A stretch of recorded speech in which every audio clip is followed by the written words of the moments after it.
Thank you যারা এই ঘটনা ঘটিয়েছেন, থ্যাংক ইউ। মাঝে মাঝে এই দেশে আইন ভাঙতে হয়, কারণ বড় লোকরা তো আইন ভাঙে নিজেদের জন্য বানায়, আর আমরা গরিবদের জন্য আইনের কত কিছু যে দেখি রে ভাই। তবে বড় লোকরা শুধু বাটে পড়ে ক্ষমতা হারাইলে, ক্ষমতায় থাকতে এদেরকে কেউ এটা চুলে স্পষ্ট করতে পারে না। এটা বাংলাদেশের ইতিহাস কথা বলে। আজকে বাংলাদেশের আম জনগণ একজন শিশুর ধর্ষককে পিটাইয়া ওই পার পাঠাই দিছে। তবে এখানে আরেকটা মেসেজ আমি দিয়ে রাখি, বাংলাদেশের বিভিন্ন জায়গায় আমাদের ইনবক্স অনেক মেসেজ আসছে যে ভাই ইদানিং এই বিষয়টা একটা পাবলিক ইস্যু, ইভেন এটা নিয়ে একটা বড় ধরনের সোচ্চার অবস্থান সারা বাংলাদেশের। তো অনেক জায়গায় অন্য ইস্যুকেও এই ইস্যুগুলোর সাথে কানেক্ট করা পার্সোনাল প্রতিশোধ নেওয়ারও কিন্তু একটা চেষ্টা চলছে। বাট আমাদের বক্তব্য হচ্ছে যেখানে প্রমাণিত সেখানে আমরা হয়তো এমন ঘটনায় বাংলাদেশে আগামীতে দেখতে চাই। ঘটনার প্রেক্ষাপট হচ্ছে বরিশালে শিশু ধর্ষণ মামলার আসামি সুজন, বয়স 24, পেশা অটো চালক। তাকে আজকে জনতা ওই পারে পৌঁছায় দিচ্ছে। আজকে সন্ধ্যা 7:30টার দিকে নগরের 24 নম্বর ওয়ার্ডের জিয়ানগরে সুজনকে গণপিটুনি দিয়েছে স্থানীয়রা।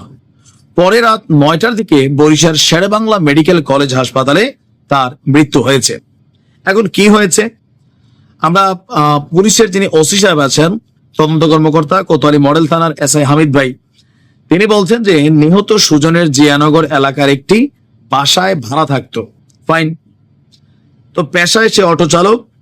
শুক্রবার দুপুরে, মানে গেল কালকে দুপুরে, সুজন যেখানে ভাড়া থাকে এর পাশের বাসায় ছোট্ট একটা বাচ্চা ছিল 4 বছরের।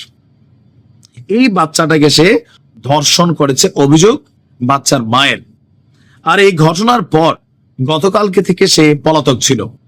আর অলরেডি এই ঘটনায় ভুক্তভোগীর মা কোতোয়ালি থানায় একটা মামলাও করেছেন। তো মামলা করার পর সে ভাইগা গেছিল। আজকে সন্ধ্যায় তাকে এলাকায় দেখা গিয়েছে। দেখা যাওয়ার পরে আপনার স্থানীয়রা গণপিটুনি দিয়েছে তাকে। এই মুহূর্তে শিশুটি আছে শেরেবাংলা মেডিকেল কলেজ হাসপাতালের ওসিসিতে। এখন যেহেতু সে ভাড়াটিয়া আর ছোট্ট একটা বাচ্চার মা, নিশ্চয় মিথ্যা বলবেন না। তবে আমি আবারও বলি, বেশ কিছু ঘটনা কিন্তু এর মধ্যে কেমন জানি মনে হচ্ছে, যেটা প্রমাণিত আদালত কর্তৃক, আইন কর্তৃক একটা মানুষের ধর্ষণ করছে, অভিযোগ ওঠার পর প্রমাণ হইতে হবে। কিন্তু কারণ বাঙালি খেয়াল আছে তো, গতবার যে পদ্মা সেতু নির্মাণের সময় বাচ্চাদের কল্লা লাগবে ছেলে ধরা বইলা একজন মহিলার আমরা পিঠে মারা ফেলছিলাম, অমুকরে মারা ফেলছিলাম, তমুকরে মারা ফেলছিলাম। অনেকে ব্যক্তিগত ঘটনা, কিন্তু এই যে ডাকাত সন্দেহে বাংলাদেশে বেশ কিছু কিন্তু ঘটনা ঘটছে।